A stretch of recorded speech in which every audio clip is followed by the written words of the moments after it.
Mo kí gbogbo ẹ̀yin ará ilé, ẹ káàsán, ẹ káalẹ́, ẹ kú ìyálẹ̀ta, ẹ kúrọ̀lẹ́ níbikíbi tí ẹ bá ti ń gbọ́ wa.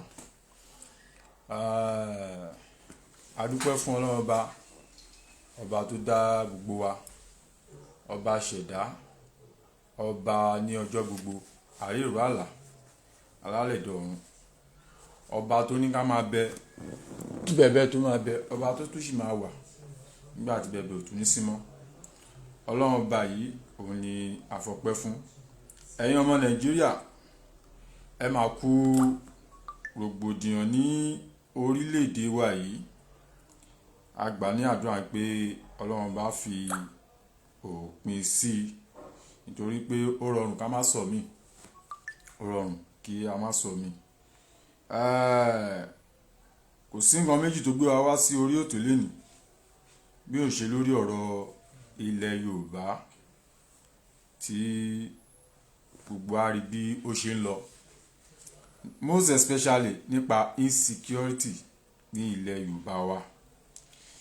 Insecurity yìí ó ti wá di nǹkan ńláńlá, nǹkan burúkú tó wá ń da ilẹ̀ Yorùbá láàmú, tó fi jí pé àwọn èèyàn wá ń kọlu ra wọn. A fẹ́ máa gbà mọ́, a fẹ́ máa ṣíwájú mọ́ ní ilẹ̀ Yorùbá. Bẹ́ẹ̀ sì ni tí a bá wà unite, kí a pọ́nra wa lé, kí a gbà fún aṣíwájú, ká ayé kó lè rújú, ká ayé kó lè rí ọ̀nà gbégbà ní ilẹ̀ Yorùbá, à ń tanra wa jẹ ni. Tẹ́ bá wo topic wa yẹn, ẹ rí pé a kọ síbẹ̀ pé solution to insecurity in Yoruba land. Kí ni àwọn ọ̀nà tá lè gbígbà tí insecurity nílẹ̀ Yorùbá tó lè gbọ́ sí odò ìgbàgbé, tí a máa fi ṣàṣeyọrí lọ́tún, tá a máa fi ṣàṣeyọrí ní òsì. Òun ni ìdílé tá fi ṣe program yìí. A máa gba àwọn èèyàn wa lálejò nínú àwọn ajìjàǹgbara ní ilẹ̀ Yorùbá tí wọ́n máa bá wa sọ̀rọ̀ way out ní orí insecurity. Nítorí pé a rí pé Iba Gani Adams, Áàrẹ Onakakanfo, wọ́n ké jàǹpàǹjarì tó fún ilẹ̀ Yorùbá, fún àwọn ọba, fún àwọn gómìnà níletò. Ẹ rí pé gbogbo ìpè jàǹpàǹjarì yìí àìtí rí respond kankan ní orí àwọn nǹkan yìí. Ẹ̀yin tẹ́ bá ti ń wọlé, ẹ máa bá wa share live yẹn, kẹ́ máa bá wa like, kẹ́ máa bá wa share live yẹn kó máa go viral, so that àwọn èèyàn wa wọ́n á lè máa join wa. Nítorí pé wọ́n ní ọ̀rọ̀ pọ̀ nínú ìwé kọ́bọ̀, ọ̀rọ̀ pọ̀ nínú ìwé kọ́bọ̀ ìyẹn ní èní. Láì ní fi ọ̀pá pọ̀lọ̀pọ̀lọ̀ péjò, ẹ jẹ́ kí a kọ́kọ́ lọ báyìí ná, kí a lọ sí ká kọ́kọ́ forin, ká kọ́kọ́ fi dá wa ní àráyá kí àwọn èèyàn wa kó tó máa join wa. Ká kọ́kọ́ forin dá wa ní àráyá náà.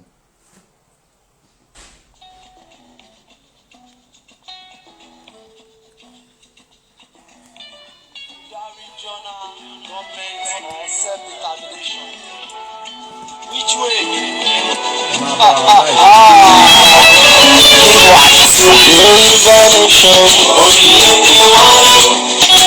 It's always on my mind. It's everything in about us in particular. Let's stop it until we get our nation. Àwọn olóṣèlú yẹn àrọ́gàn ọ̀pọ̀lọpọ̀ wọn lọ́jọ́ wọ́pọ̀. Ẹbí wọn sílẹ̀ jẹ́ kọ́ máa kó àtúbọ̀tán gangan máa ló ṣe gbogbo. Nítorí ẹ̀wọ̀ tí kì í kú jù lọ, ọ̀rọ̀ ti jẹ́ kí ni. Ayé ti lọ láti 1960 láti gómìnira ẹ̀ sọ fún mi kí ni yé wá. Wetin we wan do, wetin dem wan do, wetin dem wan àtúpàdé ọ̀la money o. No be give us food, as is our time.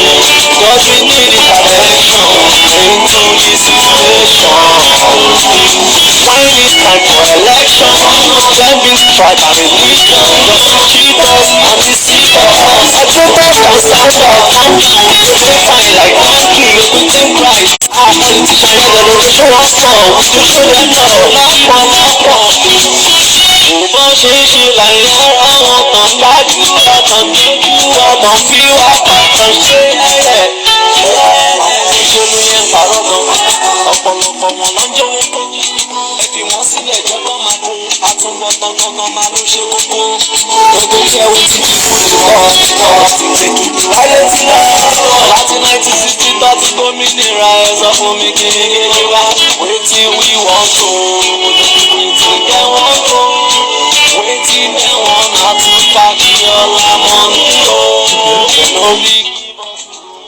láì ní gba ní àkókò ẹ jẹ́ ká lọ sí gbàgede ètò láti pe àlejò wa wọlé fún ètò tèní nítorí pé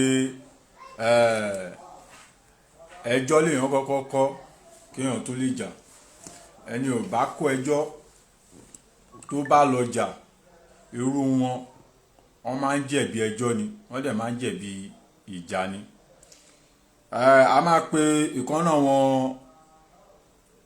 ajìjàngbara wọlé tó jẹ́ pé ọ̀jọ̀gbọ́n ni wọ́n ní ìrìn àjò ajìjàngbara nínú Àgbẹ̀kọ̀yà tí àwọn náà ń bẹnu SSSG Security Stakeholder Group tí wọ́n ń ṣe ààbò fún ilẹ̀ Yorùbá. So ẹ jẹ́ ká pè wọ́n kí wọ́n lè bá wa dá sí ètò.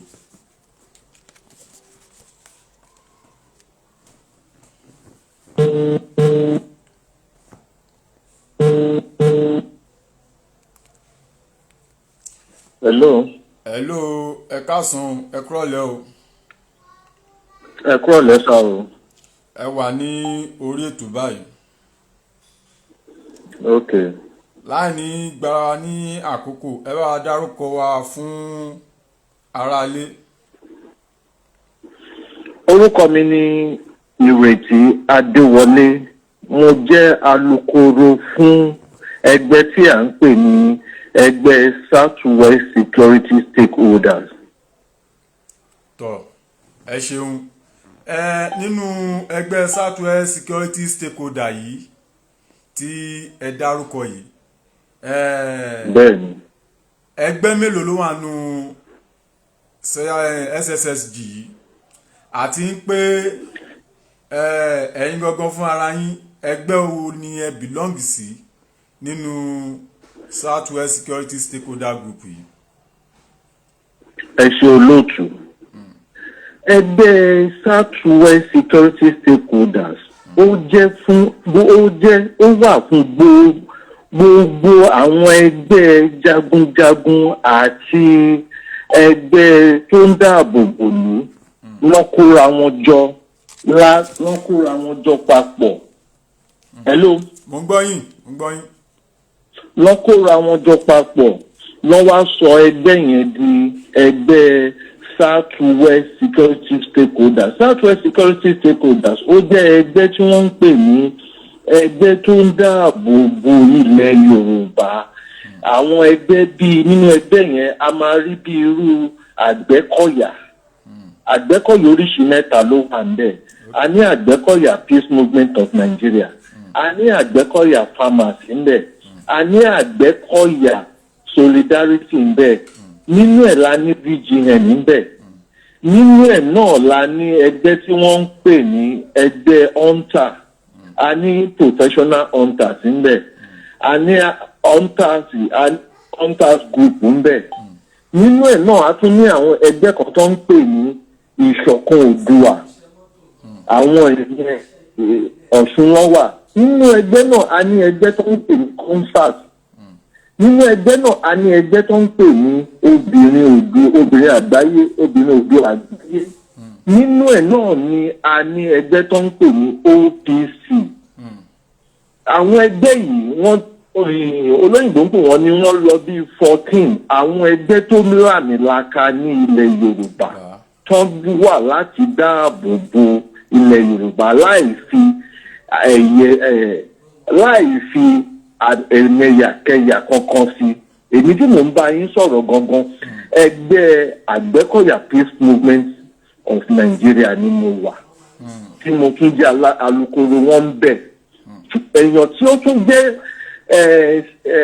secretary akọ̀wé nínú ẹgbẹ́ yìí nínú onta ló ti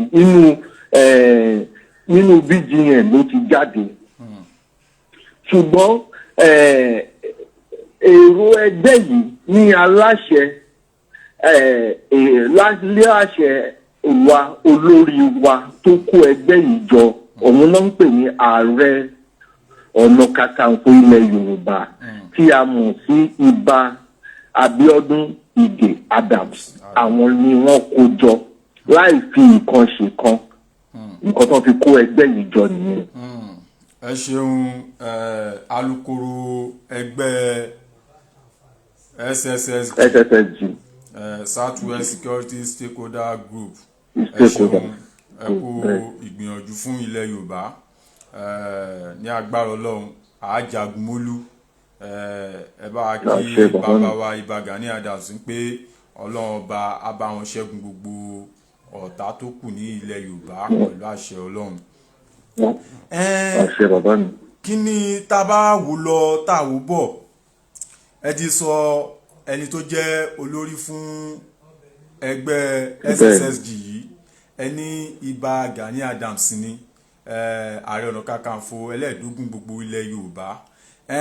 Gẹ́gẹ́ bí ẹ̀yin ṣe ti wà nínú ẹgbẹ́ yìí nísìn á ti tó ọdún mélòó àti pé ẹni tí ẹ pè ní olórí tó jẹ́ Iba Gani Adams yìí kí ni ẹ lè sọ nípa wọn báwo gan ló ṣe rí irú àwọn lọ́kọ sí ilẹ̀ Yorùbá irú àwọn lọ́kọ sí ọmọ Yorùbá báwo ní ilẹ̀ Yorùbá ṣe jẹ wọ́n lọ́kàn sí.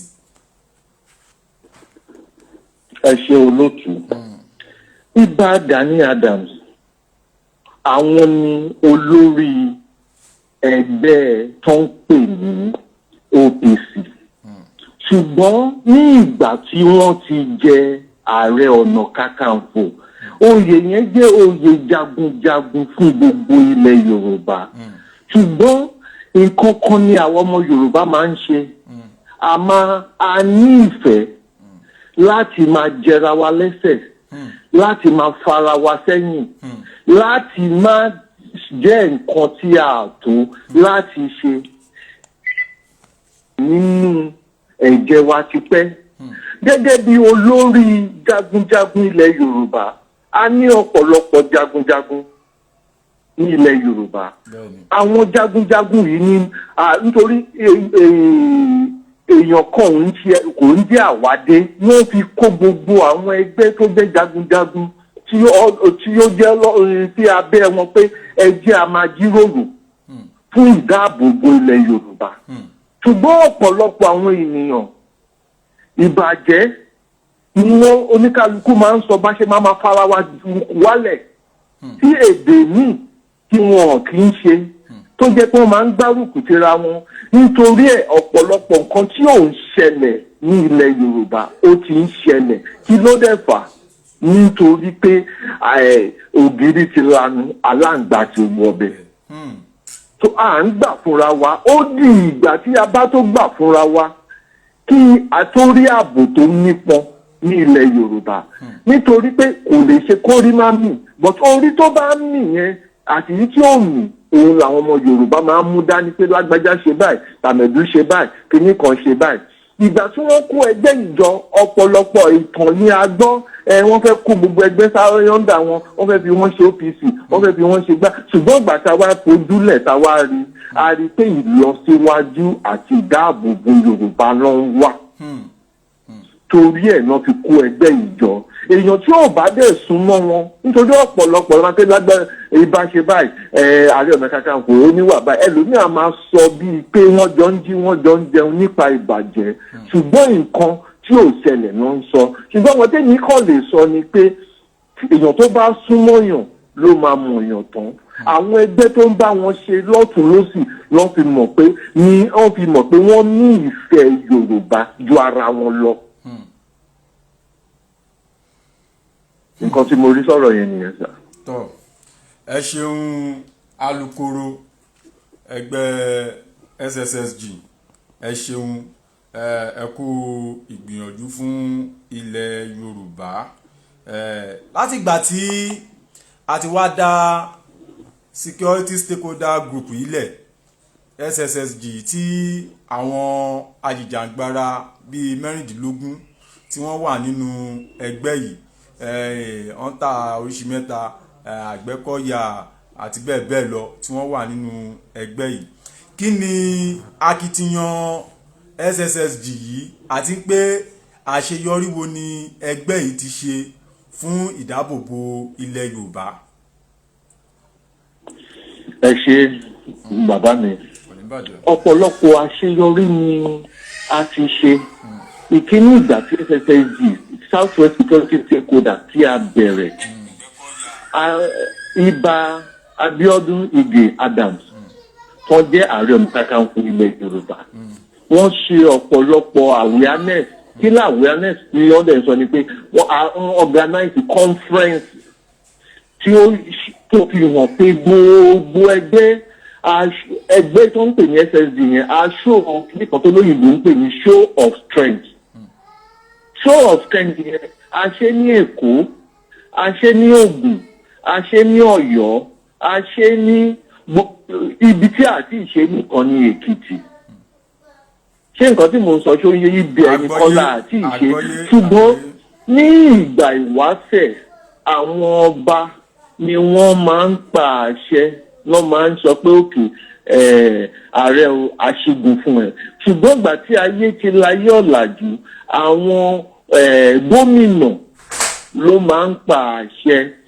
SSSG gbogbo tí ọgbọ́n tó fi mú ọba láti wà ní lábẹ́ gómìnà olóṣèlú, SSSG wọn lè sọ pé àwọn ń fẹ́ bọ́ sí ìta láti máa bá àwọn darandaran kí n má pè wọ́n darandaran àti àwọn ajínigbé jà láì má gba àṣẹ tó nípọn lọ́wọ́ ìjọba, nítorí ìlú tó lófin tó lọ́ba tó lófin, òfin de gbogbo wa àmọ́. Ṣùgbọ́n ọ̀pọ̀lọpọ̀ àwọn tí à ń pè ní olórí ìdáàbòbò ní ilẹ̀ Yorùbá tí àwọn olóyìnbó ń pè ní commissioner of police àti kọ lẹ́tà sí wọn kọ̀ọ̀kan. Púpọ̀ nínú wọn àti kọ lẹ́tà sí wọn ní gbogbo ilẹ̀ Yorùbá. Àwọn tí Èkó pè wá, tí àwọn Ògùn wọ́n fẹ́ lé ní wọn ò pè wá, wọ́n pè wá wọn ò pè wá nítorí nǹkan tó ń sọ fún wa. Ṣùgbọ́n nǹkan táwa rí ni pé wọ́n rò pé a fẹ́ gba iṣẹ́ wọn ṣe ni. Nǹkan táwa dẹ̀ fẹ́ ṣe ni pé a fẹ́ partner pẹ̀lú wọn láti jẹ́ pé ìdáàbòbò tó múná ó wà nílẹ̀ Yorùbá. A dẹ̀ ti kọ lẹ́tà sí àwọn gómìnà gbogbo ilẹ̀ Yorùbá káàkiri bí mo ṣe ń bá yín sọ yìí, ṣùgbọ́n à ń retí èsì wọn, nítorí pé tí a bá ń sọ pé à ń kọ lẹ́tà sí gómìnà, ọ̀pọ̀lọpọ̀ nǹkan ló so mọ́. Tí ẹ bá gbà mí láyè máa tú, but ààyè tí ò sí ní ò ní jẹ́ kó mú kí n tú ọ̀pọ̀lọpọ̀ nǹkan ló so mọ́. ẹ ṣàlàyé nínú ẹ̀ sà, ẹ ṣàlàyé nínú àwọn nǹkan tí ẹ fẹ́ yànnà náà yẹn, ẹ ṣàlàyé nínú ẹ̀. Ṣé mo pé tí a bá kọ lẹ́tà sí kéèyàn bá fẹ́ sọ nípa ìdáàbòbò tó security, pure security, undiluted security, a ní fi òṣèlú wọ̀. A ní fi òṣèlú wọ̀. Ìgbà tí a rí pé ìgbà tí Ààrẹ Onakakanfo àwọn gangan ló mú ọ̀rọ̀ Àmọ̀tẹ́kùn wọlé. Ṣùgbọ́n bọ́n ṣe mú Àmọ̀tẹ́kùn wọlé, ìgbà tó yá bọ́n ṣe sọ kọ́nà yìí, wọ́n yí kúrò. so tí àwọn gómìnà wọn bá rẹ́dì nítorí àti rẹ́dì àti bá wọn partner ṣùgbọ́n kọ́ yọ tí òṣèlú kúrò kọ́ ro ń pa wọ́n ní pé primary assignment wọn ní to secure life and property of individual tó ń gómìnà lé lórí láì fi politics wọ̀ nǹkan tí SSSG dúró fún láti ṣe nìyẹn láì sọ pé ọmọ olóṣèlú nìyí yóò sọmọ olóṣèlú nǹkan táwa fẹ́ mọ̀ ni pé kí ìbàjẹ́ kó dópin ní ilẹ̀ Yorùbá nǹkan tí SSSG fẹ́ ṣe nìyẹn táwọn fẹ́ káwọn gómìnà kan pátínà pẹ̀lú wa. tó ẹ ṣeun alukoro ẹgbẹ́ SSSG ẹ ṣeun ẹ kú ohun látàárọ̀ ẹ dẹ̀ kú ìyànnànà àwọn ọ̀rọ̀ yìí bẹ́ẹ̀ ṣe ń sọ ó bá àwọn èèyàn wa náà ní inú mu tó ń bá wọn ní tó ń dùn wọn nínú pé àwọn ọ̀rọ̀ tí ó yẹ káwọn ti máa gbọ́ láti ẹ̀yìn wá òun ni àwọn ń gbọ́ yìí nítorí pé wọ́n ti ń da bárù gbogbo ẹ̀ a rí pé bàbá wa Iba Gani Adams olùkúrú jáde pé gbogbo nǹkan yìí bí ó ṣe ń wọlẹ̀ bó ṣe ń rí lọ yìí báyìí kọ́ ló ṣe yẹ kó rí tí apá ìjọba ò bá ká tí apá àwọn ọlọ́pàá ò ká kọ́ fún ẹgbẹ́ SSSG ní àyè àti Ààrẹ Onakakanfo kí wọ́n fún wọn láyè láti ṣe iṣẹ́ insecurity ní ilẹ̀ Yorùbá ṣùgbọ́n wọ́n wá fi nǹkan máa sí pé kò ṣe pé ìtàn máa lọ gbé iṣẹ́ ìbá àwọn ẹgbẹ̀gbẹ́ títì tó máa sọ pé òkè OPC lọ́wọ́n gbéṣẹ́ fún tàbí àwọn ẹgbẹ́ Àgbẹ̀kọ̀yà tí wọ́n sí nínú gúùpù yìí òun ni wọ́n gbé iṣẹ́ náà fún. kí ni ẹ rí sí awuyewuye tó wá ń lọ níta báyìí nítorí pé mo rí pé kò sí àwọn bloggers kankan tó sọ̀rọ̀ nípa nǹkan yìí lẹ́yìn àwọn tó jẹ́ pé àwọn news broadcaster tí wọ́n kàn ń lo àwọn kìíní ní ẹ̀kọ́ kan. kí ni nǹkan tẹ́ rí sí pẹ̀lú rògbòdìyàn tó ń lọ níta ń sìn pé ààrẹ fẹ́ torí owó àbí nítorí owó ni ààrẹ ṣe fẹ́ gbaṣẹ́ lọ́wọ́ àwọn olóṣèlú ààrẹ fẹ́ gbaṣẹ́ lọ́wọ́ àwọn ìjọba nítorí pé kó lè ta ọmọ Yorùbá àbí kankan. kí ni àmọ̀ràn tẹ́ni fún àwọn èèyàn láti lè change mindset wọn pé gbogbo nǹkan tí bàbá yìí ń jà fún ìran Yorùbá àti láti secure life and property ọmọ Yorùbá ni. ẹ ṣe gbọ̀nsà olóòtú ṣe mo ti sọ síwájú tẹ bá rí ní ìgbà ìwáṣẹ̀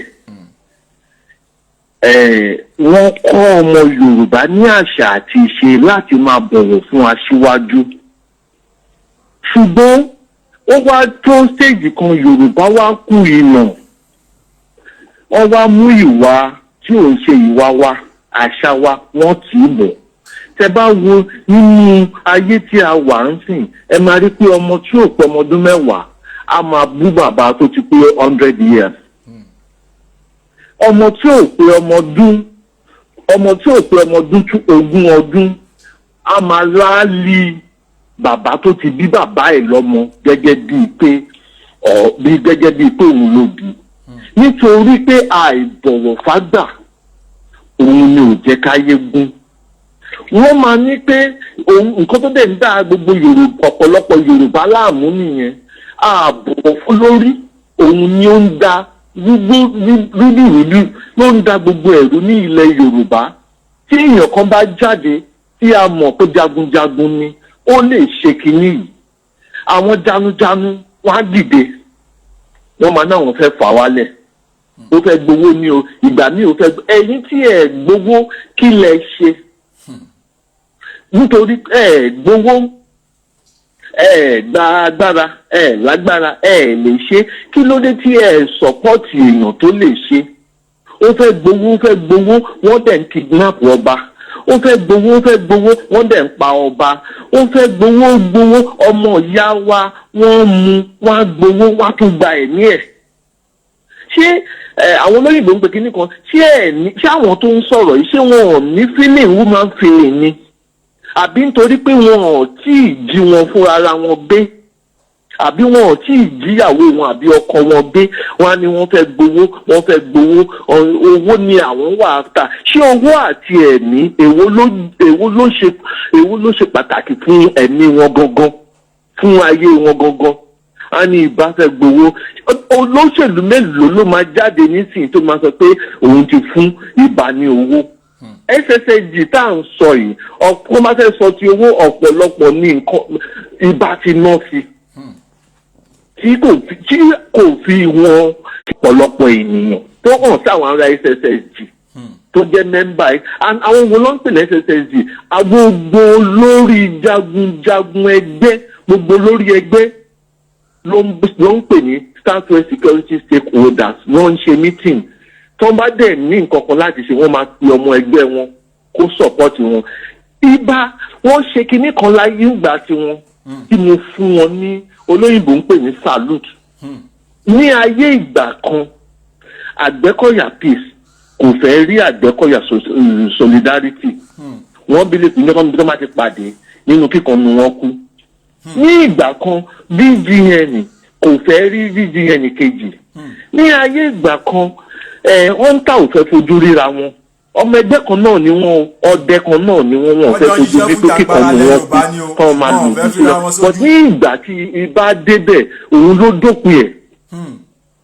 Nítorí kí ni ènìyàn tí ó mọ̀ ń pa ogun ló gba ipò yẹn.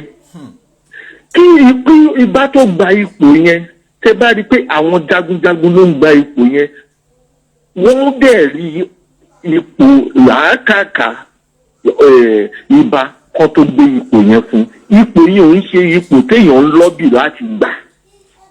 Ipò yẹn ò ń ṣe ipò olóṣèlú ipò olórí ogun ni. Ìbá ò dẹ̀ sọ́ńdọ̀ kan pé kí wọ́n ṣí tó bá ṣí ogun lẹ̀ páwọn ò ṣe. Tó bá fẹ́ ní ayé ìgbà wáṣẹ̀ tó bá fẹ́ jagun Aláàfin ló máa ń pàṣẹ ogun fún Ìbá. But nísìnyí ìjọba ti gbárí gbogbo ẹ̀ ìjọba ń sọ pé Ìbá ń sọ pé kí ìjọba ṣí ogun fáwọn. Tí Ìbá bá wá sọ pé ókè o kẹ́ tó ṣí ogun fún mi o ẹ máa fún mi ní oyè báyìí o ẹ máa fún mi ní ìgbà yẹn ló máa wá sọ pé ókè torí àǹfààní tiẹ̀ ló ń dùn. But èèyàn tí ò ní ọmọ ogun méjì tí ò ní ọmọ ogun mẹ́ta òun nìkan ló wà a máa sọ pé torí owó ni o torí owó ni o àti pé nítorí ọ̀pọ̀lọpọ̀ ti ní àǹfààní sí social media. Kò sí nǹkan tó hàn lè sọ wọ́n á bú ẹgbẹ́ bàbá wọn wọ́n á bú pírẹsidẹ́ǹtì wọ́n á bú gọ́vnọ̀ kò sí èèyàn tó hàn lè tó láti bà lórúkọ jẹ́. Hello atẹ́kùnṣẹ́ ń gbọ́ mi. Mo ń gbọ́ yín mo ń tẹ̀lé yín. Láti bà èèyàn yẹn lórúkọ jẹ́ kò dẹ̀ ń ṣe pé nítorí nǹkan kan torí ìlara ni. Mo fẹ́ tí a bá fẹ́ ja ogun yìí ní ogun àjàyè kọ́ yé jí wa gbé kí káwọn darandaran kó dópin káwọn ìṣẹ̀lẹ̀ burúkú tí ò ṣẹlẹ̀ láyé ìgbà yẹn kó yé máa ṣẹlẹ̀ mọ́. Ó di ìgbà tí a bá tó ṣe ra wa lóṣooṣù ọ̀rọ̀ tí a bá tó yọ tẹ̀ta mú kúrò. Ọlọ́run pin nǹkan tí wọ́n mọ̀ èmi ò mọ̀ torí ẹ̀ ní bá fi kó gbogbo wa pọ̀. Kò sí èèyàn kan tó máa lóun ní gbogbo ẹ̀tàn òun ní gbogbo ògùn ayé yìí tán. Nínú ẹgbẹ́ ọdẹ aláwọn oníṣẹ̀ṣe babaláwo nínú ẹgbẹ́ Àgbẹ̀kọ̀yà á ní babaláwo alóníṣẹ̀ṣe nínú gbogbo ẹgbẹ́ bó ṣe wà nìyẹn gbogbo wọn máa jókòó nítorí pé gbogbo nǹkan tá à ń sọ tí a bá jagun nínú ẹ̀mí ká borí a lè jagun nínú ara ká borí. Ṣùgbọ́n ọ̀pọ̀lọpọ̀ àwọn tó ń pariwo yìí ogun ara ló fẹ́ jà ogun ara ló fẹ́ jà ṣùgbọ́n Ìbá ló jẹ́ kí gbogbo olórí ẹgbẹ́ mọ̀ pé ogun ẹ̀mí ló máa ń borí ogun ara. Tí ayé èèyàn bá fẹ́ bàjẹ́ nínú ẹ̀mí ló máa ti kọ́kọ́ bàjẹ́ kó tó bàjẹ́ nínú ara. Ṣùgbọ́n àwọn èèyàn yìí á kàn máa pariwo ni Ìbá fẹ́ gbowó èèló ni ìjọba fẹ́ fún Ìbá. Mi ò polówó fún Ìbá nítorí pé mi ò ń ṣe OPC. But ẹgbẹ́ tó bá jẹ́ OPC ní nísìn màá bá sọ pé òkè mò ń polówó Ìbá ṣùgbọ́n ẹgbẹ́ tí mo ti wá ọ̀tọ̀ ni gbogbo àparapọ̀ a rí pé Ìbá ní ìfẹ́ Yorùbá. So tí gbogbo wa bá lè parapọ̀ ká pawọ́pọ̀ ká gbà fúnra wa. Tí àbúrò bá gbà fún àbúrò, tí ẹ̀gbọ́n gbà fún ẹ̀gbọ́n, gbogbo ẹ̀ gbogbo ẹ̀ á lọ ní ìrọ̀wọ́ rọ̀sùn. Tí ọjọ́ orí kan náà fi ń ṣe, tí wọ́n bá gbà gẹ́gẹ́ bí jagunjagun lẹ Yorùbá, ẹlòmíì máa sọ pé yẹn jagunjagun Ìbàdàn ni, jagunjagun oríṣiríṣi ọ̀rọ̀. Èèyàn tá dẹ̀ ń sọ yìí, ọ̀pọ̀lọpọ̀ àwọn èèyàn tá dẹ̀ ń sọ yìí gangan, wọn ò tí ì jagun ní yàrá wọn. Ṣùgbọ́n nítorí pé wọ́n ní àǹfààní láti sọ̀rọ̀ ní social media, oníkálukú ló máa sọ̀rọ̀. Ó dàbí èèyàn, ẹ má bínú pé mo yàbàrá sí àwọn ọ̀rọ̀ tí mo sọ olóòtú. Ó dàbí ẹni ṣòlẹ̀. Èèyàn kan tí mo lọ bá ní, ó máa ń pariwo jagunjagun lòun, tógun bá ti ṣẹlẹ̀ ẹ pè òun, àti tí ò bá ṣe Ọlọ́run ló pè òun, tí ò bá ṣe kinní kan ló pè òun, ìgbà òun níjọ́ kan mo kàn bá lálejò ni, ilẹ̀ ń gbọ́ nǹkan tí mo ń sọ yìí. Ìyàwó ẹ̀ ń dì pẹ̀lú ẹ̀, kò lè sọ̀rọ̀. Ìyàwó ẹ̀ ń dì pẹ̀lú wa wò pé ìta la ti ń pọ́nra wa la ti ń jẹ ìwọ tú ìyàwó ẹ̀ nínú yàrá ẹ̀ òun ni jagunjagun, but níta ìwọ pè rẹ̀ ní jagunjagun. So kí a fi èèyàn tí ọlá tọ́ fún ká gbé ọlá fún, èèyàn tí agbára tọ́ fún ká gbé agbára fún. Nítorí tá a bá ní ká sọ̀rọ̀ jù, a máa kọlu àwọn ọ̀pọ̀lọpọ̀ nǹkan. Orí ọ̀fẹ́ ni Ọlọ́run fún ilẹ̀ Yorùbá láti fún wa ní jagunjagun gẹ́gẹ́ bí Ààrẹ Onakakanfo, tí òun ṣe pé owó náà fi ṣe. Ẹlòmíà lóhun jagun, ó lè jẹ́ ogun àdúgbò, àbọ̀ǹgbalẹ̀, ogun ilẹ̀ ló ń bára wọn jà. Á dẹ̀ ní jagunjagun lòun náà tó bá ti lógun bọ̀. Ìyẹn kọ́ ló ń pè lógun, kọ́ ló má jẹ́ àrí ogun. Àwọn tó ń rí ogun gangan, wọ́n máa ń gbàdúrà kó ogun má tún ṣẹlẹ̀ mọ́. Ṣùgbọ́n nǹkan tí màá sọ ni pé kí gbogbo wa ká sowọ́pọ̀ ká gbà fún olórí. Ta ló lórí náà? Mi ò tí ì sọ̀gbọ̀n mi ò bọ̀ dé bá ní ta bá ń sọ ń pa ogun. Aláàfin, bàbá olóògbé Aláàfin tó fi Ìbà jẹ Ààrẹ Onakakanfo, ó ní nǹkan tán rí. Wọ́n ń ṣe ọmọdún kan, wọ́n ń ṣe lórí oyè tán wà yẹn. Wọ́n ti rí ọ̀pọ̀lọpọ̀ nǹkan. Wọ́n campaign fóyè pé ta ló máa jẹ ẹmú èèyàn mẹ́wàá lẹ̀ kó jẹ Ààrẹ Onakakanfo, èèyàn kan ló já mọ́ lọ́wọ́. Nǹkan tán rí náà fi wọ́n jẹ Ààrẹ Onakakanfo. Wọ́n dẹ̀ ti mọ̀ pé wọ́n tó bẹ́ẹ̀, gbogbo wa náà dẹ̀ mọ̀ pé wọ́n tó bẹ́ẹ̀. Ṣùgbọ́n màá wá bí àwọn ọmọ Yorùbá, ẹ jẹ́ a sowọ́pọ̀ ká yọ ìlara kúrò, ká yọ ìgbéraga kúrò, ká yọ ìmọ̀tara ẹni nìkan kúrò. Ẹlòmíà dúró sínú òyìnbó, a máa dúró sórí social media, a máa sọ oríṣiríṣi. Kò wá sí Nàìjíríà kó tiẹ̀ wá wo bó ṣe ń ṣẹlẹ̀ o, bó ṣe ń jíyàn gbé. Kò wá síbẹ̀ kó wá wo o, but a máa sọ bíi pé òun nìkan lòun lè ṣe. Ẹ jẹ́ a sowọ́pọ̀ ká lè. Tẹ́ bá wo àwọn elédè wa ibòmíì, àwọn elédè ibòmíì, tó bá ti gbé olórí fún èèyàn kan, wọ́n ti gbà fún nìyẹn. Ẹ jẹ́ a gbà fún olórí. Kádàrá, àyànmọ́, oníkálukú kò lè ta sí.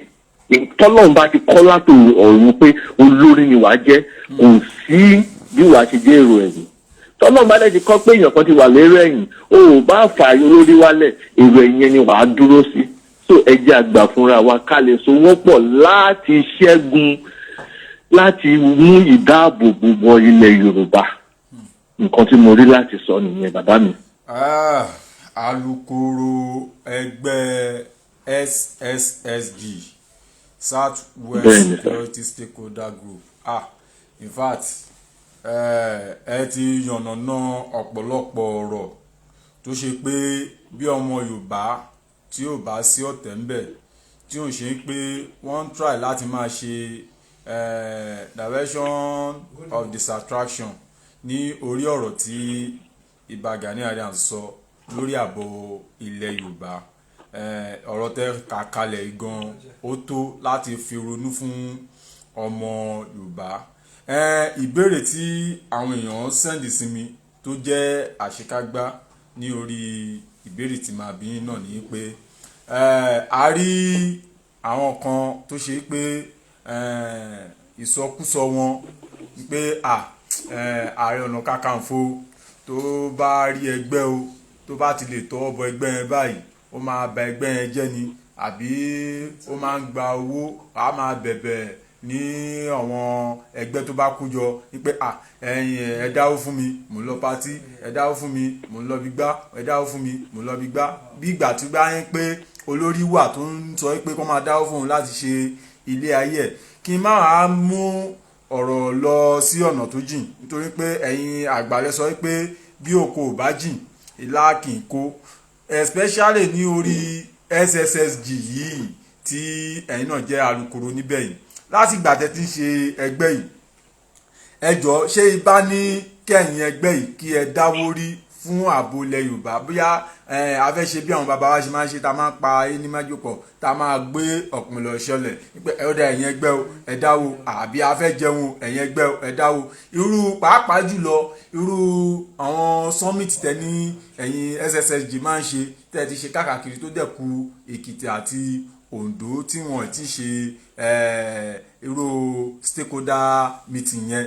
Ṣé ààrẹ máa ń gbọ́ owó lọ́wọ́ yín láti sọ pé ó yá gbogbo ẹ̀yin ẹgbẹ́ SSSG tẹ kóra wa jọ sínú ẹgbẹ́ yìí ó yá ẹ dáwó? Ṣé wọ́n bowó fún yín rí àbí wọ́n ní kẹ́ máa dáwó rí ní inú ẹgbẹ́ yìí débi pé bóyá wọ́n fi ń pa yín lára pé bóyá wọ́n fẹ́ àjákì ẹgbẹ́ mọ́ yín lọ́wọ́, bóyá wọ́n fẹ́ àjákì Àgbẹ̀kọ̀yà àbí wọ́n fẹ́ àjákì ọmọ ọdẹ àbí wọ́n fẹ́ àjákì SSS kí wọ́n porúkọ ẹ̀ àwọn ẹgbẹ́ tẹ́ ṣàdárúkọ bíi 14 ẹgbẹ́ ọmọ Oòduà obìnrin. So ṣé wọ́n dúró nídùú pé wọ́n fẹ́ àjákẹ́ mọ́ yín lọ́wọ́ tàbí wọ́n fẹ́ gba owó kan lọ́wọ́ yín tí wọ́n ń bìlì yín nígbè kẹ́ lè máa fi tukọ̀ ẹgbẹ́ SSSG? Ẹ ṣé bàbá mi, ṣe rí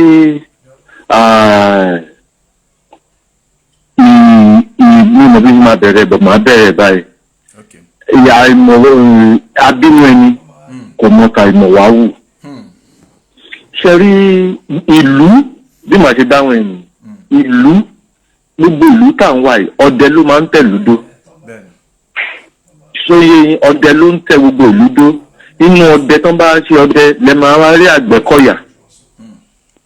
Ṣùgbọ́n ní èmi yìí mi ò lè sọ pé mo polówó ẹgbẹ́ mi kí n gbé ẹgbẹ́ mi bọ́lẹ̀, ṣùgbọ́n òótọ́ ọbẹ̀ òní kan máa sọ̀hún. Kò sí gbogbo ìgbèríko tí ẹ máa lọ tí ẹ ní rí OPC Iba Gani Adams. Ẹ dẹ̀ lè lọ sí gbogbo ọ̀pọ̀lọpọ̀ ìgbèríko tí ẹ ní rí ẹgbẹ́ mi rárá. Ìyẹn ló túmọ̀ fún pé tán bá dúró, mi ò sọ pé ẹgbẹ́ wọn APC dájú gbá lọ àdútànàdíndájú, tán bá dúró wọ́n ní èrò ju ọ̀pọ̀lọpọ̀ ẹgbẹ́ lọ. So tí ibà bá nídìí owó tó bá sọ fún gbogbo ẹ̀yin zónù pátápátá ìgbèríko, gbogbo ọmọ ẹgbẹ́ tí mo ní ẹni 5,000 wà, àwọn èèyàn ní gbọ́ǹkà. Ṣé nǹkan tí mo ń sọ ṣó ń yé yín? Àgbọ́yé. Ṣùgbọ́n ìbàjẹ́ oníkálukú láti máa fara wa wá ọ̀rọ̀ tó máa mú pẹ̀tẹ̀pẹ̀tẹ̀ láti dà sí ènìyàn lára. Láti ìjọ́ tí SSG ti wà, táwọn ti dá SSG lẹ̀ tó ti pé ọdún 5, wọ́n ń ṣe conference ni o, wọ́n ń lọ síbì kan ni o, gbogbo personally akọ lẹ́tà tó jẹ́ mi ni mo à ń kọ lẹ́tà yẹn láti distribute láti lọ bá wọn. Ẹlòmíì tá a ti fojú wò pé máa fi wọ́n mú kinní kan lẹ̀ wọ́n kọ̀bọ̀ wọn ò fi lẹ̀. Ibà ló ná gbogbo owó yẹn. Gbogbo conference tó máa fi gbogbo owó tó ń wà ní SSSG kò sí èèyàn kan láti gbà tí SSSG ti bẹ̀rẹ̀ tó lè sọ pé òun mú 1,000 naira láti filẹ̀ láti fi support organization yẹn. Ibà ló ń adẹ̀má ní meeting, ìyẹn ló ń pè ní ìpàdé ní òrèkóòrè tó dẹ̀ jẹ́ pé jíjẹ mímu gbogbo ẹ̀ Ibà ló ń ná, ìjọba gangan ò náwó sí. Tí ènìyàn bá fẹ́ gba ìlú tí ò ń ṣe tiẹ̀, ìtọ̀kítọ̀ ló máa ń pa. ìyẹn ló túmọ̀ fún mi pé tí ènìyàn bá fẹ́ ba èèyàn jẹ́ ìtànkítàn ló máa ń pa. Ibà ti ní ẹgbẹ́ kò ní nǹkan tó fẹ́ fi ẹgbẹ́ ọ̀pọ̀lọpọ̀ ẹgbẹ́. Mo sọ kinní kan síwájú olóòtú. mo ń gbọ́ yín. Mo ní pé nínú tí Àgbẹ̀kọ̀yà PC bá ríra wọn, tí Àgbẹ̀kọ̀yà PC bá rí Àgbẹ̀kọ̀yà farmer bí pé kán para wọn ni. bẹ́ẹ̀ni ẹ ti sọ rí. Yóò ṣe wọ́n máa fèsì ra wọn pẹ̀lú jà ní pé ìwọ́tẹ́ni bá fẹ́ bọ́ Ibà ló stop ẹ̀. Òun Ààrẹ Onakakanfo tó stop ẹ̀. Tí CBN kejì bá ríra wọn tó ń jọ ń ṣe orogún ẹgbẹ́ bí kí kan ni wọ́n fi ayé lẹ́yìn. Bẹ́ẹ̀ ló ṣe wà nínú ẹgbẹ́ ọdẹ. Ibà ló fi ìrẹ́pọ̀ sínú gbogbo ẹgbẹ́ tó wà ní SSSG. Ìrẹ́pọ̀ tó bá tún fẹ́ ṣe reconciliation yẹn náà táwọn olóyìnbó ń pè reconciliation. Hello. mo ń gbádùn yín. Tó fẹ́ ṣe reconciliation yẹn Ibà máa tún náwó á tún nọ́ra á tún ná gbogbo ẹ̀ á make sure pé to the last inú yín dùn. So òun mo ti sọ pé tí ènìyàn bá fẹ́ gba ilẹ̀ tí ò tọ́ sí àbí tó bá fẹ́ gba ẹ̀tọ́ tí ò tọ́ sí ìtànkítàn ló máa ń pa. Ṣé nǹkan tó èèyàn tí ò bá mọ Ibà òun ni mo fi ní pé ẹ jẹ́ ká fi ọ̀tẹ́lẹ̀ kádàrá ni àyànmọ́ ni orí ni kò ń ṣe agbára kò ń ṣe owó. So ká kọ́ gbà fún lórí gbà fọ́gà ẹ̀yìn ó fẹ́ kówó jẹ owó mélòó lẹ ti fún tó kó jẹ oníkálukú á máa tòtàn pítàn. So mo nǹkan tí màá sọ lórí Ibà ò sọ pé kí a dáwó lẹ́sẹsẹsg rí so kò gba 1 naira rí so nǹkan tó wà tèmi rí nìyẹn. So Ibà ò dẹ̀ sọ pé òun fẹ́ ṣe ìdáàbòbò ilẹ̀ Yorùbá nítorí owó. Àwọn tó ń pe torí owó yìí ṣọmọ yìí tí wọ́n ń fún gọ́vnọ̀ ní security vote lóṣooṣù, ṣọmọ yìí tí wọ́n ń fún CP lóṣooṣù fún security vote. Security is very very expensive. Àti tá a bá ń tanra wa jẹ ni. Ọ̀pọ̀lọpọ̀ ìgbà ní Ibà máa pe pé kí àwọn SSD kan lọ síbi kan tá a bá ń lọ tàbí à ń travel out of Lagos State gbogbo bills yẹn Ibà ló ń gbọ́. Wọ́n wà lótẹ́ẹ̀lì ni wọ́n wà lẹ́nu ilé àná Ibà ló ń gbọ́. So kí àwọn èèyàn máa sọ pé ó ń ṣe nítorí owó ni àbó ń gbìnlẹ̀ ni ó ń ṣe kinní kò ṣe nǹkan kan rí tó ní pé kọ́ mọ ẹgbẹ́ yín kó wá máa búra OPC àbí kán ní pé ibi tá à ń lọ yìí gbogbo yẹn wọṣọ OPC. Kò dẹ́ tó bá ń gbọ́ Ààrẹ Onakakanfo láti ìwáṣẹ̀ mi ò rò pé Ààrẹ Onakakanfo ó máa sọ pé tẹ́ ẹ̀ bá ti ṣe tèmi òun ò ní ṣe tiyín. Tẹ́ bá ti gbà fún ẹjọ́ ń lọ sójú ogun ni. Fún nǹkan tó wà ńbẹ̀ ní ogun là ń sọ pé kóun ká yọ insecurity kó ká lè káwọn bàbá wa àwọn àǹtí wa àwọn ẹ̀gbọ́n wa àbúrò wa kán lè sùn kán dijú méjèèjì láti sùn ni nǹkan tí bá wà fún. Kò dìgbà tó bá tó jí bàbá wa tá à ń gbígbà bára kiri pé ẹjọ́ ẹ bá wa wówó la máa tó mọ̀ pé kinní yẹn ó ti kàn wá. So nǹkan tí wọ́n bá ń sọ gbogbo kinní yẹn propaganda láti da ẹ̀rọ̀fọ̀rọ̀fọ̀ àlà láti kò dẹ̀ sí èèyàn kan tó lè da àlà sí ọ̀nà èèyàn kan tọ́lọ́run bá ti dà. So nǹkan tó wà bẹ́ẹ̀ ni kí Yorùbá dẹ́kun àti jẹra lẹ́sẹ̀ tá a bá rí pé èèyàn yìí lè ṣe nǹkan kan yìí ẹ jẹ́ ká jẹ́ kó ṣe. Tá a bá rí pé ẹlòmíì náà èèyàn kan ò lè dúró méjì ogun ni bá wà fún ẹlòmíì náà wà fún nǹkan míì dúró fún nǹkan yẹn. Ẹlòmíì náà òkè ìgbà ìrìnbó lórílẹ̀‐èdè la ó ní òun yẹn òun ló fẹ́ kàn òun ló kàn ó wà fún tiẹ̀ ó dúró bẹ́ẹ̀ ọgbọ́gbọ́ apàṣẹ orílẹ̀‐èdè wa ń sìn kò lè lóun fẹ́ ju ajagun ìgbà náà lóun fẹ́ di olórí president Nàìjíríà. Nǹkan tó Ọlọ́run bá ti pè é fún dúró sórí ẹ̀ ká dẹ̀ máa fà ká máa fàyàn yẹn kulẹ̀ ẹ̀jẹ̀ àgbèsó ẹ máa wo àwọn elédè mi tí mo sọ kò sí nǹkan tí elédè wọn bá ń ṣe tó bá ti dé lórí wọn máa sọpọ́tì ẹ̀. Ọtí wa nítorí gbogbo nǹkan tí ò yẹ kó ṣẹlẹ̀ ó ń ṣẹlẹ̀ èyí tó tún wá ń ṣẹlẹ̀ tó burú jù náà wá tún jí àwọn ọba wa kéèyàn lọ wádìí nǹkan tó ń pè ní ọba ní ilẹ̀ Yorùbá àwọn ní òrìṣà wa àwọn ní igbákejì Elédùmarè ó dàbí kó máa jí Ọlọ́run èèyàn ní kó mú jí Ọlọ́run èèyàn kan dẹ̀ pa so àwọn tó kàn ló mọ̀ pé nǹkan kàn wọ́n so mi ò dẹ̀ gbàdúrà kékeré yẹn kó continue kó dópin ká jẹ́ kéèyàn tó fẹ́ ṣe kó ṣe káwọn gómìnà wa kẹ̀kọ́ má ti òṣèlú bọ̀ bí àwọn ẹgbẹ́ kan tán dálẹ̀ tó jẹ́ nígbà tán Ìbá sọ pé kán dálẹ̀ tán ẹ máa ráwọn ìyá mi ní èkó mi ò gbọ́dọ̀ sọ lórí afẹ́fẹ́ ni wọ́n máa gbébọn àwọn tó ń gbébọn rí láyé àwọn gbébọn ẹlòmíì á tó ó máa fẹ́ tó títà òun lè ka aṣọ sí lọ́rùn kó ń kán jẹ́ kéèyàn tó mọ̀ ń pa ẹ̀ kó ṣe tó nǹkan tí mo fẹ́ sọ yìí.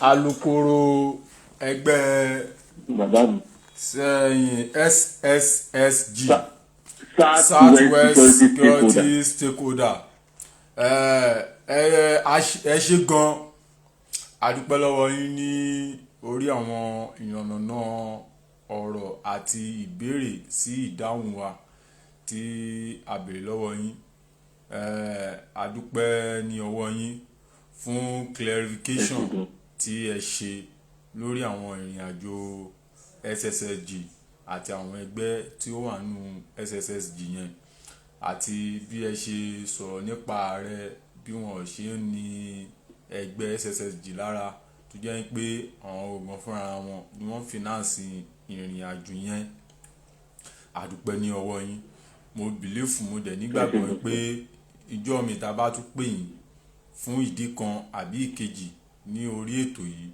ẹ dá wa lóhùn. bẹ́ẹ̀ni. tọ́ ẹ ṣeun àdúpẹ́ ọ̀gbẹ́ni Ìrètí Ayọ̀ Adéwọlé alukoro ẹgbẹ́ SSSG Southwest Security Stakeholder Group tó jẹ́ pé wọ́n jẹ́ leader fún Àgbẹ̀kọ̀yà òun ni wọ́n bá wa sọ̀rọ̀ tán báyìí tí wọ́n dẹ̀ sọ̀rọ̀ iṣẹ́ ribiribi tí Iba Gani Adams tí wọ́n ti ṣe iṣẹ́ ribiribi tí wọ́n ti ṣe nínú SSSG tí wọ́n ti ṣe oríṣiríṣi summit káàkiri ní ilẹ̀ Yorùbá fún ètò ààbò àti ẹ̀mí àwọn ọmọ Yorùbá láti lè tẹ̀síwájú pẹ̀lú ìrẹ́pọ̀ òun ni ẹgbẹ́ yìí dá lé lórí adúpẹ́ lọ́wọ́ yín sà tó bá dijọ́ mi a tún máa pè yín láti wá join wa adúpẹ́ lọ́wọ́ yín ẹ ṣeun púpọ̀ ẹ bá wa kí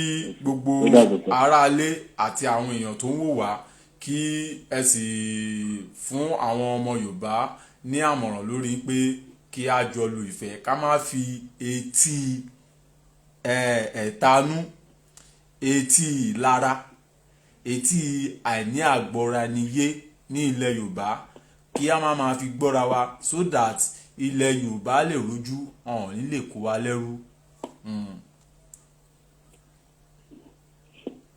Hello. à ń gbọ́ yín sà.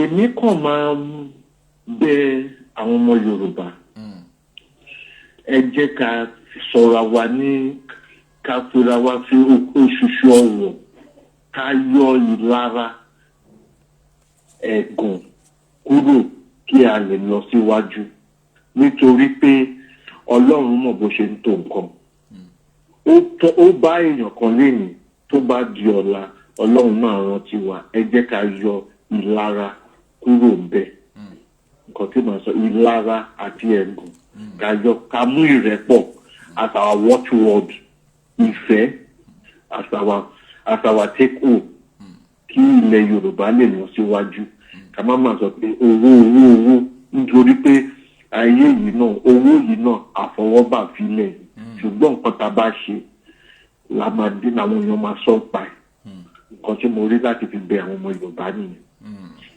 ok o ẹ ṣeun sà tó bá tún dọjọ́ mi á tún wá pè ó dàbọ̀ sà ẹ ṣeun sà. ẹ̀yin ọmọ ilẹ̀ Yorùbá tẹ́ jẹ́ ọmọ Yorùbá àtàtà tó ṣe pé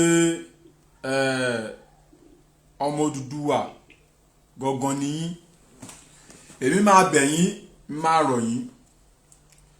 Ṣé rí ilé ayé tá wà yìí ó tóbi, bẹ́ẹ̀ sì ni ó tún fún. Ó ní ẹni tó fún mọ́, ó ní ẹni tó fẹ́ fún. Ìgbà kan a máa wà, a máa fẹ́ fọmọ ẹ̀dẹ́ èèyàn. Ìgbà kan a máa wà, a máa fún mọ́ ọmọ ènìyàn. Ẹni tó ń fẹ́ fún nínú ayé sìn kó má gbàgbé pé bàrìsákù ń bẹ, bẹ́ẹ̀ sì ni sàárè ń bẹ, nítorí sàárè la máa dé ká tó lọ sí inú àlùjànnà. Ẹ jẹ́ á ṣe rere ká lè bá rí bí ire dé sí.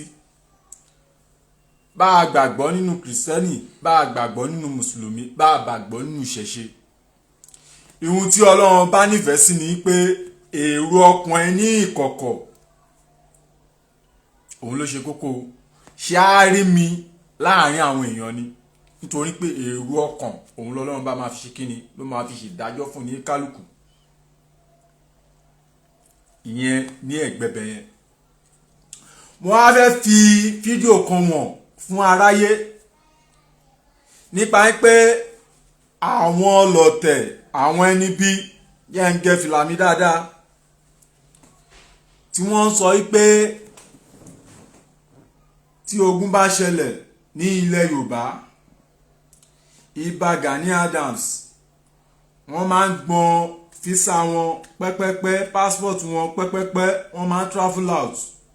Wá gbọ́ kó wá fetí gbọ́ ìyàwó ọ̀rọ̀ àti àwọn tó ṣe pé propaganda ní tí ẹ̀ ń wí pé Iba Gani Adams tó bá rán àwọn ọmọ lọ sí ojú ogun, wọ́n máa ń lọ sùn sí hòtẹ́ẹ̀lì, wọ́n máa ń ṣe kíni, wọ́n máa ń ṣe fàájì ni.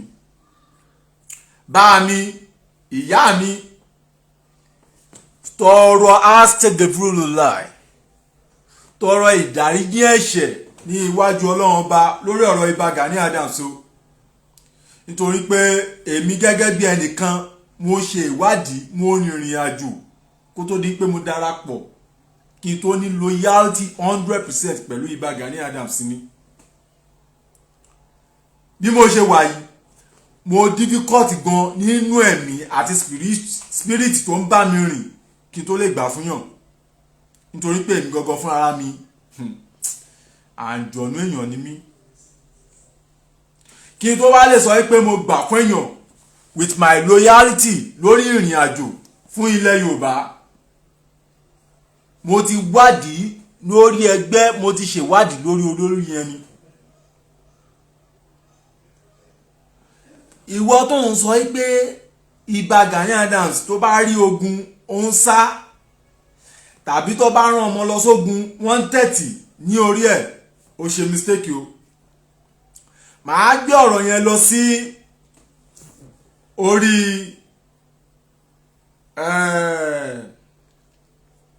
Ìgangan tí àwọn èèyàn àti àwọn tó pera wọn ní àjìjàǹgbara nínú Yorùbá nation, má ṣe mistake o, Yorùbá nation, Yorùbá republic, ìjàǹgbara ilẹ̀ Yorùbá, Iba Gani Adams lóní.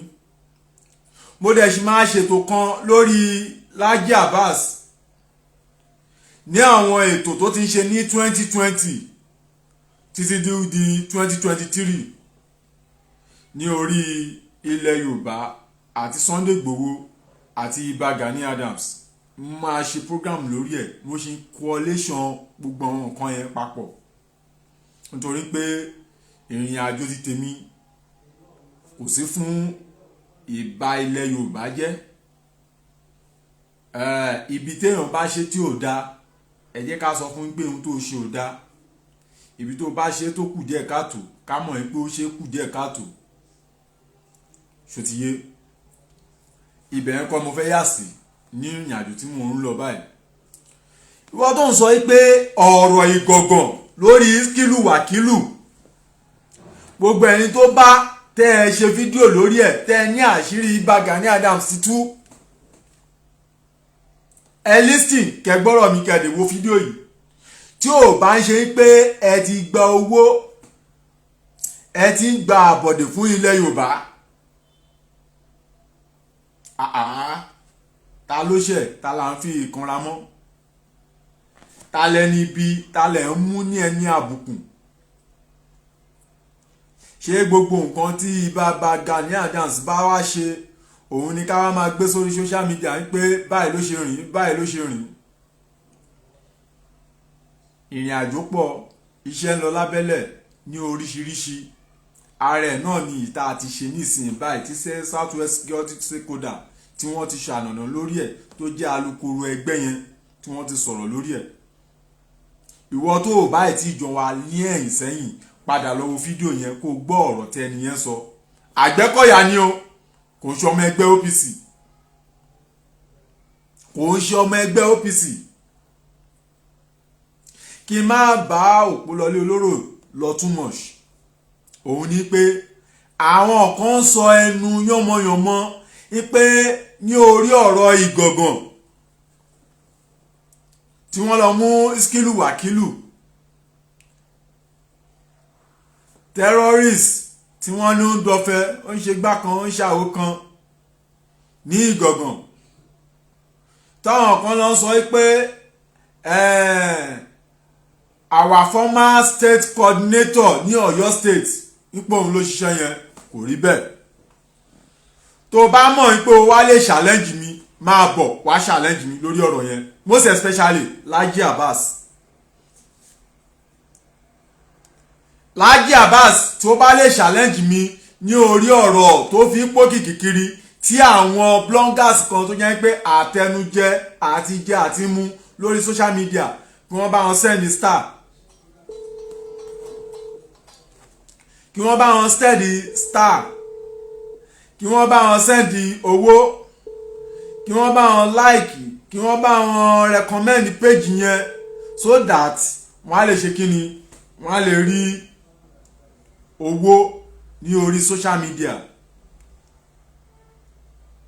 Kí ìrìn àjò àti là àti lu ní ilé ayé kí wọ́n báyàn jẹ́, òun ni wọ́n wà after. Ọ̀rọ̀ Iskilu Wakilu, ìrìn àjò tí ó pọ̀ ni, ẹ jẹ́ ká gbé báyìí ká fi ṣe ìyànnà ọ̀rọ̀. Ní ìgbà tí ọ̀rọ̀ Iskilu Wakilu tó ṣẹlẹ̀, Ààrẹ Onakakanfo Iba Gani Adams, Ààrẹ Onakakanfo gbogbo ilẹ̀ Yorùbá káfàtà tó sẹ́ni tó lè yí padà. O bá pìtàn aburú, o bá pìtàn ọ̀tẹ̀, omi tá a bá fi mọ́ ẹyin, tá a fi ṣe ẹyin, kò mẹ́yin lára. Wá wò bí ẹ̀ bá fẹ́ dé gíga, bá a bá fẹ́ kunlé, àtẹ̀gùn báyìí òun la máa ń tàbàrà, la máa ń tàkàbà. Òun la fi ń dé ibi gíga. Ẹni bá ti ba aṣíwájú tó fẹ̀mí ara ẹ̀ jìn, tó fi omi ara ẹ̀ jìn, tó fi ilé ayé ara ẹ̀ jìn, tó fi ẹ̀jẹ̀ ara ẹ̀ jìn fún ìran ẹ̀, láì gba ṣíṣì ní ọwọ́ olóṣèlú, láì gba ṣíṣì lọ́wọ́ ẹ̀dá kan, tó jẹ́ pé àwọn ẹmọ ẹgbẹ́ gan tí wọ́n bá dá 20%, 80% ni bàbá yìí máa fi kún ìrìn àjò yẹn. Kí máa fa ọ̀rọ̀ igun. Iba Gani Adams, Ààrẹ Onakakanfo, àwọn ni wọ́n dá àwọn èèyàn tó lọ sí Ìgangan, fún ẹni tí ó bá mọ̀. Mo ṣe máa ṣe fídíò yẹn nínú fíìmù Ìgangan bó ṣe mú Wakilu àtàwọn ọmọ ẹ̀, our former coordinator Rotimi Olúmọ kò pàtẹ́kì nínú ìrìn àjò yẹn rárá. Ṣùgbọ́n nítorí pé wọ́n wò pé inú state ẹ̀ ni wọ́n gbọ́dọ̀ rọ́bìṣì ẹ̀, wọ́n kárí àlọ́ǹgì pé kó fún àwọn lọ́mọ tó máa sọ̀pọ́ọ̀tì ìrìn àjò yẹn. Rotimi Olúmọ kò bá wọn lọ sí Ìgangan. Fídíò yẹn bẹ apòsẹ̀ sí orí Oòduà People Congress led by Iba Gani Adams worldwide, apòsẹ̀ síbẹ̀. Ṣé wọ́n ń pàwọ́ òun ṣe bloggers àdẹ́ ń ṣe ìrìn àjò pé kí a fi Facebook àbí WhatsApp àbí anything tó jẹ́ social media things ready láti fi jẹun. Ìjàngbara la wà fún nítorí pé bàbá wa Iba Gani Adams gangan fúnra wọn fàálù lórí ẹ̀. Òun ló jẹ́ kí irú ẹ̀yin àṣìbàjẹ́ kẹ́ máa ráyè láti máa ẹ́ńtà ìrìn àjò yẹn. Wọ́n rin ìrìn àjò yẹn, àwọn tó ṣiṣẹ́ yìí wọ́n ń ṣe Ọ̀yọ́. Fún ẹni tí etí ẹ̀ di tàbí ẹni tó rí ìrìn àjò yẹn bó ṣe lọ tó jẹ́ pé ìbàjẹ́ òun ló ṣe ní orí ẹ̀. Kí n tó wá mú ọ̀rọ̀ mi kulẹ̀ sí ibi tó yẹ kí n mú kulẹ̀ sí, ẹ jẹ́ ká ṣo bí fídíò yẹn bí ó ṣe lọ, bí fídíò yẹn bí ó ṣe rí, àwọn tí ó mú, báwo ló ṣe mú, báwo rìn ìrìn àjò yẹn ṣe rí. Tẹ́ bá tún wá fẹ́ wo fún fídíò yẹn, ká search ní orí Facebook. Kí ni search wa ní orí Facebook ní OPC Diary, OPC Security Diary, OPC Security Diary, OPC Security Diary.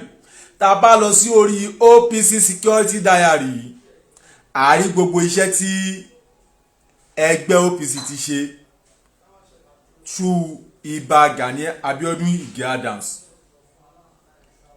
láti lè jẹ́ kí ilẹ̀ Yorùbá kó rójú kó ráyè.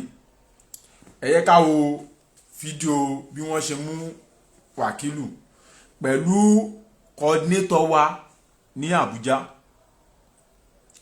Bàbá ń sọ̀rọ̀ nígbà míì ẹlòmíràn máa sọ pé àwáwí ni wọ́n wí tàbí Ààrẹ Onakakanfo àwáwí ni nǹkan tó fẹ́ sọ. Ó ń ṣera ẹni o, nítorí pé bẹ́ẹ̀ ṣe ní tẹ́ fi pa Abíọ́lá. Lẹ́yìn ìgbà tá Abíọ́lá kú tán, òun lẹ̀ṣẹ̀ wá ń fún ní oríyìn. Bẹ́ẹ̀ ṣe ní tẹ́ fi pa Awólọ́wọ̀. Lẹ́yìn ìgbà tí Awólọ́wọ̀ kú tán, lẹ̀ṣẹ̀ wá ń fún lóríyìn. Bẹ́ẹ̀ ṣe ní tẹ́ fi pa Akíntọ́lá. Lẹ́yìn tá Akíntọ́lá kú tán, lẹ̀ṣẹ̀ wá ń fún ní oríyìn. Àti àwọn àgbààgbà ní ilẹ̀ Yorùbá tó ń jà fitafita ní pé kí ilẹ̀ Yorùbá kó má bàjẹ́. Kò jọ àwa lójú o, nítorí pé omi burúkú tó fi ṣẹ̀dálẹ̀ ilẹ̀ Yorùbá, ègún tó sì ń bẹ́ńbẹ́, òun ni àwọn ẹlòmíì náà ṣe pé ni wọ́n ń gbé sórí tó ègún yẹn tó fi ṣe kíni, tó fi ń promote ní ilẹ̀ Yorùbá. Ẹ yẹ ká lọ sórí fídíò yẹn. Baba Wakili kí ló ṣe ẹ́? Wọ́n tó ṣe dínkù tó ń dé lánàá ní àbí? Ẹsẹ̀ ń ro ẹ́?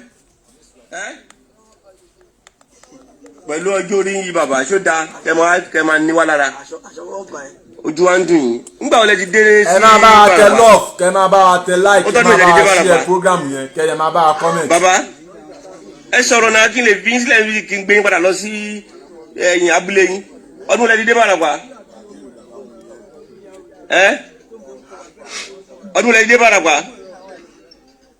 OPC Iba Gani Adams tí ó wà ní Abuja, òun ló lọ mú Wakili. Ààrẹ dẹ̀ ló coordinate movement yẹn. Ẹni náà gbọ́ tó ń sọ̀rọ̀ yẹn, ó ti di jagunmólú Ààrẹ Onakakanfo báyìí nínú ọdún yìí ní ìgbà tó ń ṣe 6 years anniversary. Ọdún débẹ̀ láàárọ̀ ìdarí ó ń sàlọ́gbọ̀n ni wọ́n lè mú. Láti gbà yẹn kó yín pretend náà ni. Ẹ ṣeun bóyá jẹ́ nìyẹn gbogbo àgbáyé o, a máa lọ mú fún àwọn agbófinró báyìí. Ṣé ohun tẹ́ ẹ̀ ń gbọ́ yìí lójú ohun Olúmọ? Ohun tẹ́ ẹ̀ ń gbọ́ yóò ju ohun Olúmọ.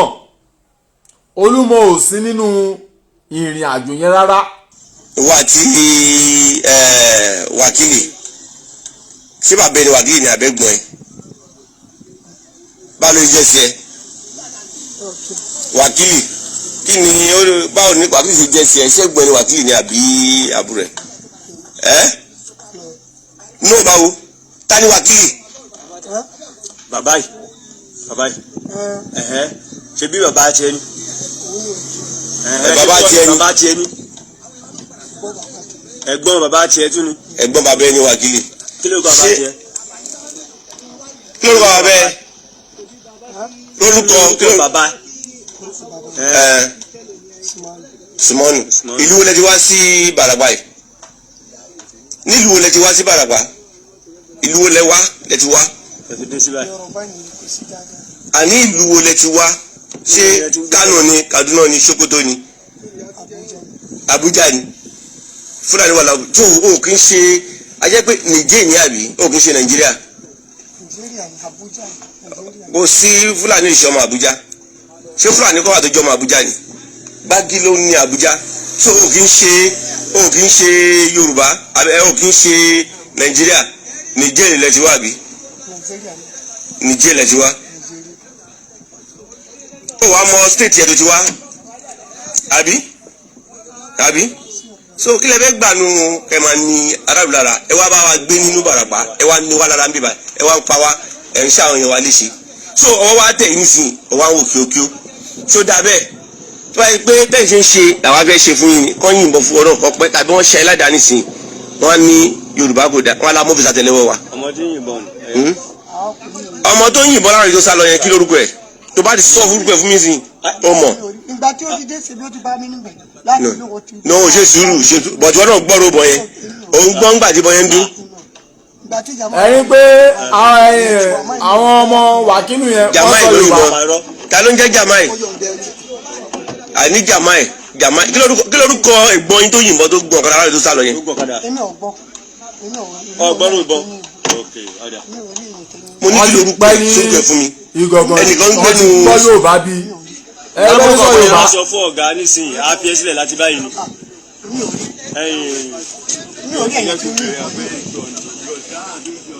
so ìkànnú àwọn ajínigbé yẹn ìkànnú wọn líle so àwọn ọmọọṣẹ́ Wakili ni tọwọ́ dẹ̀ ti ń bá wọn lẹ́yọ kọ̀ọ̀kan. tí ó ń wo olúmọlẹ̀ ń gbọ́ yìí nítorí ààrẹ òpìtàn fún wa ṣe jù báyìí lọ. ọba èjẹ́ nítorí ṣékú ṣẹ́ǹjì tó gbà tó ń ba ilẹ̀ Yorùbá jẹ́ lórí ìtàn tí ó kún ẹ. tó yìnbọn sáwọn yẹn àwọn dalẹ̀ yọ ń gbé sílẹ̀ ẹgbẹ́ yẹn pọ̀ àwọn ọkùnrin sílẹ̀ tó ń gbé ẹ má bá mi ṣí ẹ. tó sá lọ pẹ̀lú ìbọn yẹn. àmọ́ èmi ní gángan. àwọn ìbọn tí gbogbo àwọn ọ̀bọ̀n yín bolẹ̀ máa ń kó wọn sí tó bá mú mi lọ́dún ìbọn yẹn bá wà ń sìn èmi máa sọ fún ìjọba pé kó fi ẹ́ sílẹ̀. wàláì ọ̀gá èmi fúnra tèmi kò sí ìbọn èmi ò mọ omi tí ìbọn ló wà o wàláì kọ́dà láti lóun gbà tí ó rí mi tí ó ti náà mi wọ́n ní èmi ò mọ èmi ìbọn tèmi ó wà yàgà fún mo ti sọ mo ti gbọ́ padà mo ní nǹkan tí mo mọ ìbọn tèmi tí mo ṣe ó wà yàgà. ìbọn tiẹ̀ wà ní yàgà kù bọ̀tí ìbọn tẹ̀yìn láàárọ̀ kì í ṣe pálíjọ ló gbé wa fún iṣá ìbọn yẹn tẹ̀yìn láàárọ̀ ìjẹ́ bọ̀bọ̀ sí ìbọn yẹn ó ń sá lọ mo rí báyìí tó ń sá lọ bọ̀tí máa gbọ́ ó ń bẹ̀ sí yìnbọn sáwọn èèyàn láàárọ̀ yìí sáwọn èèyàn wa láàárọ̀ yìí bọ̀tà wo fẹ́ mú fi sátẹlẹ́wọ́ wa ni ó yẹ ká yìnbọn fún padà bóyá ń sá lọ yẹn so bọ̀tà wo ò ní ṣe bẹ́ẹ̀ fún yín bàbá yìí ló ń kọ́ yín pé kẹ́ máa yìnbọn yẹn kẹ́ máa ṣe bẹ́ẹ̀ ṣé bàbá yìí ló ń kọ́ yín bẹ́ẹ̀ bí Wakili yìí bóyá ìdàgbà tó yìí ṣé wọn tó ń ṣe yẹn dá. ṣé bàbá ilé kí ni tó bá rí bàbá ilé ìjà tí yóò ṣe ní gàjọ ojúmọ́ tó bá alágbàdo yóò jáde màálù yóò ṣe nǹkan tí òun. láti àárọ̀ yìí nísìnyí bàbá tó yẹ pé mo ṣe láàárọ̀ yìí ń sá lọ ní nísìnyí ó wá ń ṣe bí ẹni pé nǹkan kan ń ṣe àbí.